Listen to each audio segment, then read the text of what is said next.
नमस्कार, स्वागत है आपका जस्ट इंडिया में और मैं हूं आपके साथ मुस्कान। रुक करेंगे उन तमाम खबरों का जिनका सरोकार है आपसे। खबरों के प्रायोजक हैं आरोग्य मास्क लगाएं, कोरोना से सुरक्षित रहें। Oscar super speciality hospital and trauma centre, रंज किया showroom in Rohtak and Bahadurgarh.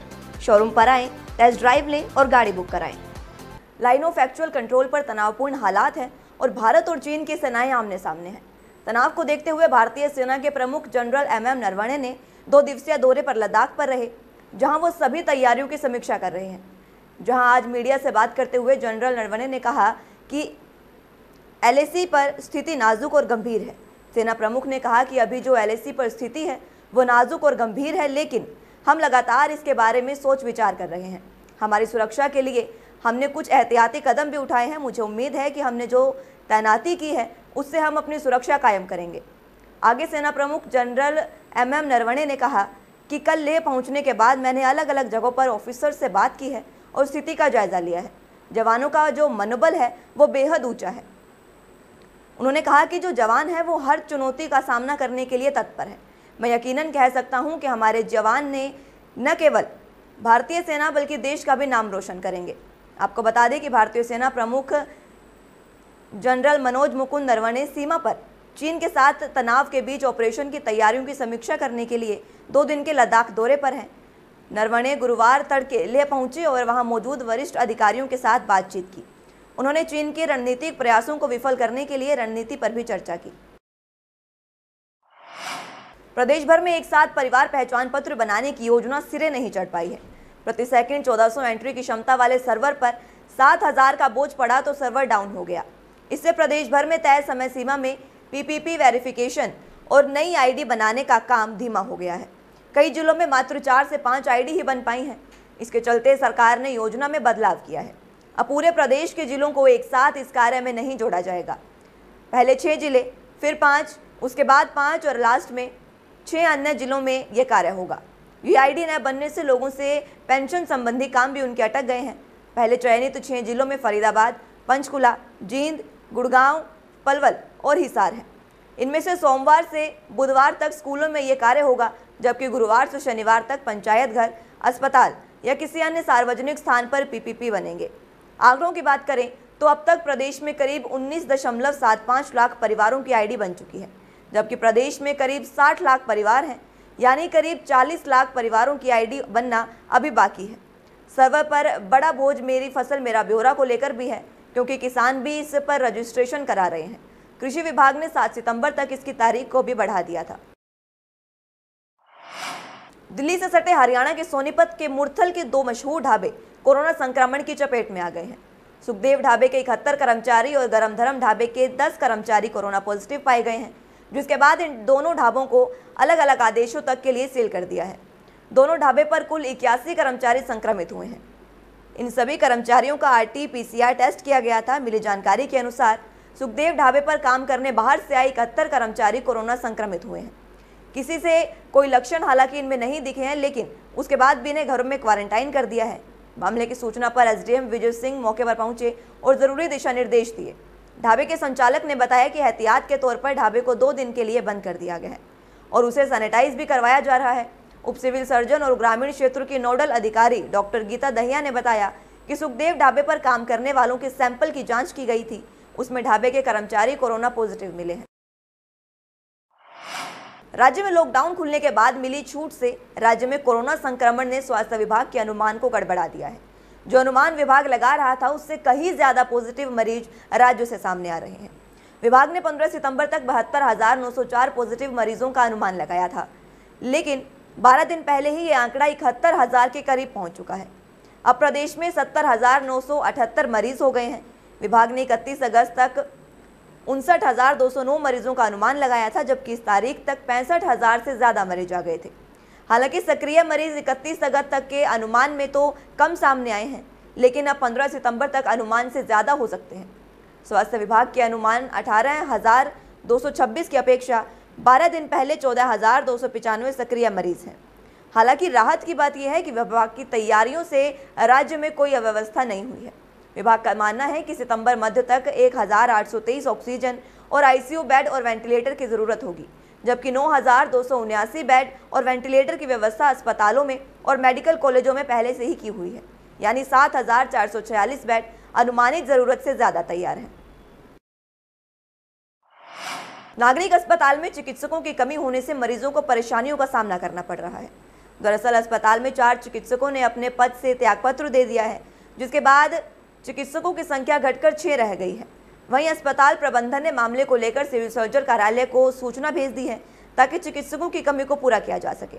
अस्पताल में डॉक्टरों की कमी के चलते अस्पताल की आपातकालीन सेवाएं प्रभावित हो रही हैं। नागरिक अस्पताल में 11 चिकित्सकों के पद हैं, जिसमें से 10 चिकित्सक ड्यूटी पर थे, लेकिन एक साथ 4 चिकित्सकों के त्यागपत्र देने के बाद अब रिक्त पदों की संख्या 5 हो गई है। नागरिक अस्पताल के आपातकालीन कक्ष में 24 घंटे ड्यूटी के लिए 3 चिकित्सक चाहिए, जबकि 8 से 2 बजे तक ओपीडी भी जरूरी है। कोरोना के चलते अस्पताल के स्टाफ पर काम का बोझ भी बढ़ा है। ऐसे में चिकित्सकों के त्यागपत्र से समस्या और ज्यादा बढ़ गई है। साल जो नई एंट्रीज हुई थी यहाँ पर SCMS कैडर की, उसके अंदर हमारे 4 डॉक्टर्स मिले थे जो न्यूली ज्वाइन फ्रेश डॉक्टर्स थे और वो सभी MBBS थे और उनको हमने इमरजेंसी सेवाओं के लिए लगाया था। लेकिन पीछे 1 महीना पहले जब सभी एग्ज़ाम्स पोस्ट ग्रेजुएशन के हो रहे थे तो उसके अंदर उन सभी 4 डॉक्टरों की जो है पोस्ट ग्रेजुएशन में सिलेक्शन हो गई है, इसलिए 4 डॉक्टर हमारे यहाँ से चले गए हैं। अब हमारी इमरजेंसी सेवाएं काफ़ी प्रभावित हो गई हैं और हमने सिविल सर्जन को आर अथॉरिटी को लिखा है कि यहाँ पर जो इमरजेंसी सेवाओं के लिए कुछ डॉक्टरों की नियुक्ति की जाए। रोहतक में स्थित बाबा बालकपुरी धाम में महंत बाबा बालकपुरी धर्मार्थ औषधालय और हम और आप सोशल वेलफेयर सोसाइटी के द्वारा 61वें रक्तदान शिविर का आयोजन किया गया। इस मौके पर लोगों को मास्क और सैनिटाइजर भी वितरित किए गए। रक्तदान शिविर में मुख्य अतिथि के रूप में रोहतक के उपायुक्त मनोज मुकुंद नरवणे और LPS बोसाइड के MD राजेश जैन ने शिरकत की। रक्तदान शिविर के आयोजन पर उपायुक्त नरवणे ने लोगों से रक्तदान करने की अपील करते हुए कहा कि रक्तदान महादान है, सभी लोगों को ज्यादा से ज्यादा रक्तदान करना चाहिए। इस मौके पर उपायुक्त ने बताया कि रक्तदान शिविर के अवसर पर बाबा बालकपुरी धाम में आने का अवसर मिला। उपायुक्त ने आगे भी लोगों की सेवा करने के लिए रक्तदान और नेत्रदान का शिविर का आयोजन करने के लिए बाबा कर्णपुरी से अपील की। इस मौके पर LPS बोसाइड के MD और प्रसिद्ध समाजसेवी राजेश जैन ने भी शिरकत की। उन्होंने शिविर में पहुंचकर रक्तदाताओं से लोगों को जागरूक करने की अपील की। उन्होंने कहा कि रोहतक PGI में कोरोना के दौरान मरीजों को रक्त की बेहद आवश्यकता है, जिसके चलते लोगों को रक्तदान शिविर में बढ़ चढ़कर हिस्सा लेना चाहिए। इस मौके पर आयोजनकर्ता बाबा बालकपुरी धाम से बाबा कर्णपुरी ने कहा कि शिविर में लोगों ने बढ़ चढ़कर हिस्सा लिया है और लगभग 50 यूनिट रक्त एकत्रित हो गया है। बाबा कर्णपुरी ने रक्तदाताओं का शिविर में पहुंचने पर आभार भी व्यक्त किया और लोगों से ज्यादा मात्रा में रक्तदान करने की अपील की। तो उसके वास्ते आया था मैं स्पेसिफिकली और इस बहाने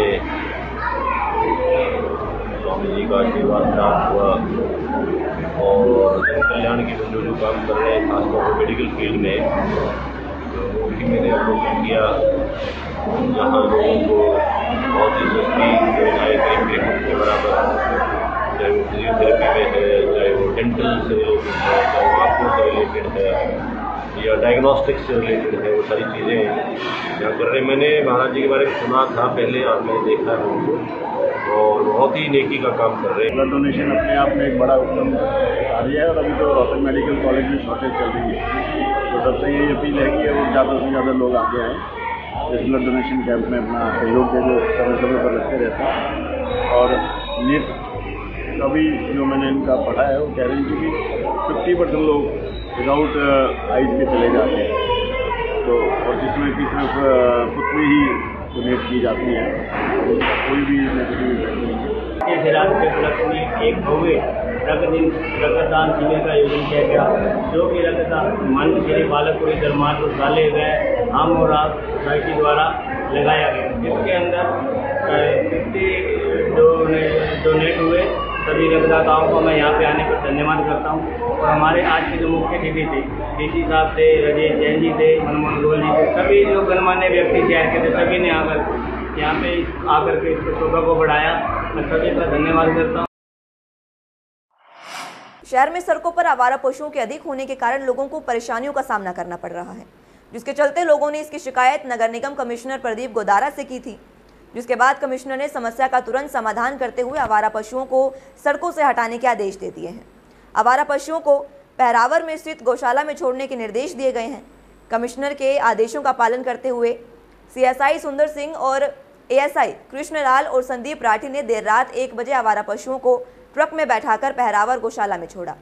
आवारा पशुओं के कारण लोगों को आवागमन में परेशानी हो रही थी। रात के समय पशुओं के अधिक होने के कारण कई लोग हादसों का भी शिकार हो रहे थे, जिसके चलते निगम ने सख्ती से कार्रवाई करते हुए आवारा पशुओं को गौशाला में छोड़ने का फैसला लिया। शेयर बाजार में दबाव का दौर एक बार फिर से शुरू हो गया है। शुरुआती कारोबार में सेंसेक्स 700 अंक से ज्यादा लुढ़क कर 38,200 अंक के स्तर पर कारोबार कर रहा था। वहीं निफ्टी की बात करें तो 180 अंकों की गिरावट आई है और ये 11,350 अंक के स्तर पर रहा। शुरुआती मिनटों BSE इंडेक्स के सभी शेयर लाल निशान पर कारोबार कर रहे थे। खासतौर पर बैंकिंग शेयरों में सबसे ज्यादा गिरावट रही। Axis bank, SBI, ICICI bank और कोटक बैंक समेत अन्य सभी शेयर में बड़ी गिरावट दर्ज की गई है। यह गिरावट ऐसे समय पर हुई है जब वित्त मंत्री निर्मला सीतारमण ने बैंकों से कर्ज पुनर्गठन योजना तेजी से लागू करने को कहा था। दरअसल बीते गुरुवार को बैंक प्रमुखों के साथ बैठक में उन्होंने कोविड-19 से जुड़े दबाव वाले कर्ज के समाधान को लेकर तत्काल नीति पेश करने, पात्र कर्जदारों की पहचान करने और उन तक पहुंचने पर जोर दिया। सीतारमण ने इस बात पर भी जोर दिया था कि समाधान योजना 15 सितंबर 2020 तक लागू हो जानी चाहिए और उसके बारे में व्यापक जागरूकता अभियान भी चलाया जाना चाहिए।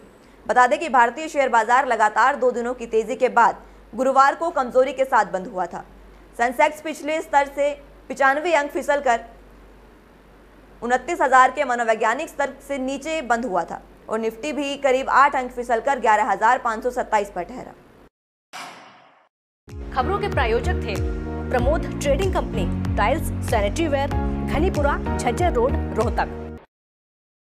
Asian colour coated Ispat limited. Be Fast Fit, India's fastest growing fitness chain, now at Rohtak D Park.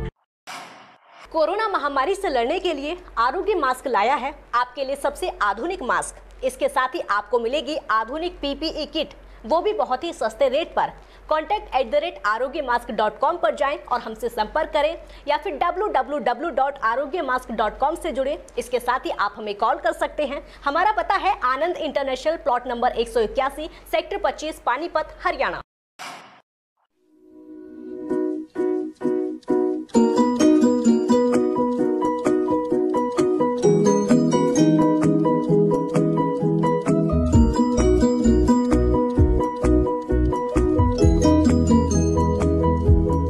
मेडिफिल international, 7 Sheetal complex, Subhash Nagar, Rohtak.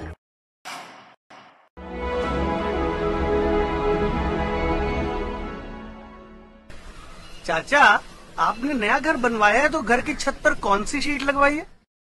बेटा, मैंने अपने घर की छत पर एशियन शीट लगवाई है क्योंकि वो कभी न मिटने वाले ओरिजिनल निशान की चादरें हैं। साथ में ISI का चिन्ह, 5 साल की वारंटी के साथ साथ पैसों का सही मूल्य देने वाली वही इकलौती शीट्स हैं। क्योंकि नाम नहीं, पहचान जरूरी है। फिलहाल के लिए इतना ही। जुड़े रहिए जस्ट इंडिया के साथ। नमस्कार।